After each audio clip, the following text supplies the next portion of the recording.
తెలియజేస్తున్నా. నేను ఎప్పుడో ఒకటే ఆలోచిస్తాను. ఈ పరమ సముద్రం చూస్తే, ఆ నీటి పరవళ్ళు చూస్తే నా మనసు పొంగిపోయింది.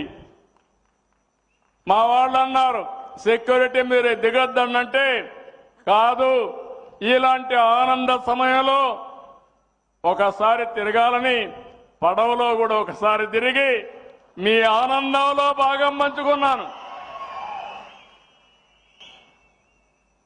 ఇది సాధ్యమా అంటే చాలా మంది అసాధ్యం అనుకున్నారు.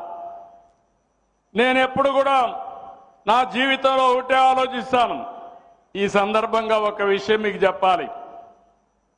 నేను నిద్ర లేచినప్పుడు కానీ ఎప్పుడు కష్టం వచ్చినా మా ఇంటి వెలవేల్పు వెంకటేశ్వర స్వామి. ఏ పని కావాలన్నా ఒక్క నిమిషం ఆయన మీద భారం వేసి ఇంకా ముందుకు పోతాను. బుల్లెట్ మారిగా దూసుకుపోవడం తప్ప ఎని తిరిగి చూడడం నాకు తెలియదు.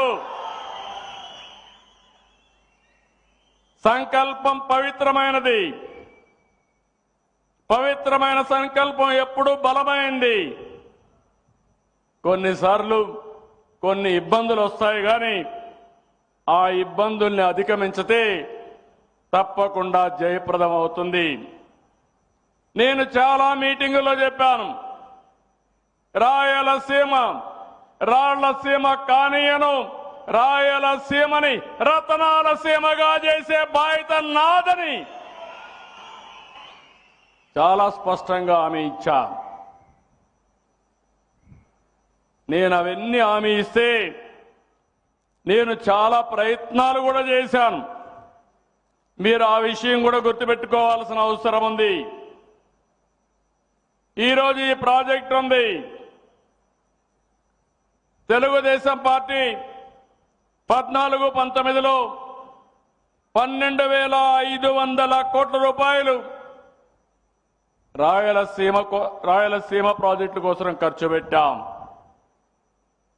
అదే వైఎస్ఆర్ కాంగ్రెస్ పార్టీ వచ్చింది, 2,000 కోట్లు ఖర్చు పెట్టారు. ఇప్పుడే మా మిత్రుడు రామానాయుడు గారు చెప్పారు. నేను ఒకటే మిమ్మల్ని అడుగుతున్నా, ఈరోజు పాత రోజులు ఒకసారి గుర్తుపెట్టుకోవాలి. ఏం తమ్ముళ్ళు, ఆ రోజు జ్ఞాపకం ఉందా వచ్చి ఇక్కడ చేసిన పని అని మిమ్మల్ని అడుగుతున్నా.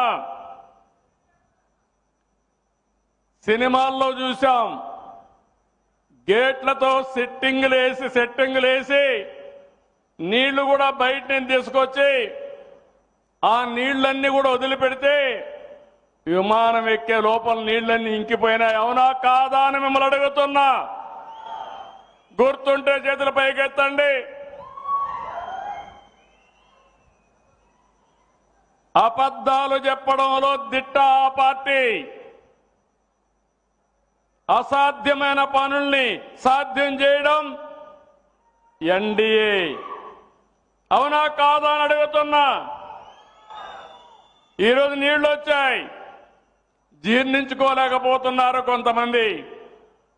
నేను ఇక్కడి నుంచి పోతానే ఇవి కూడా నీళ్లు ఆగిపోతాయని ప్రచారం మొదలుపెట్టారు. ఒకటే హెచ్చరిస్తున్నా, అది మీ యూఎస్పీ. నా యూఎస్పీ అది కాదు. ప్రతి చెరువుకు నీళ్లిచ్చే బాధ్యత నాది. తమిళలో ఇప్పుడు ఒక చిన్న విషయం చూడండి. నేను 2016లో అసెంబ్లీలో ఒక విషయం మాట్లాడాను. అది ఒక్కసారి మీరు చూస్తే మీకు ఒక అవగాహన వస్తుంది.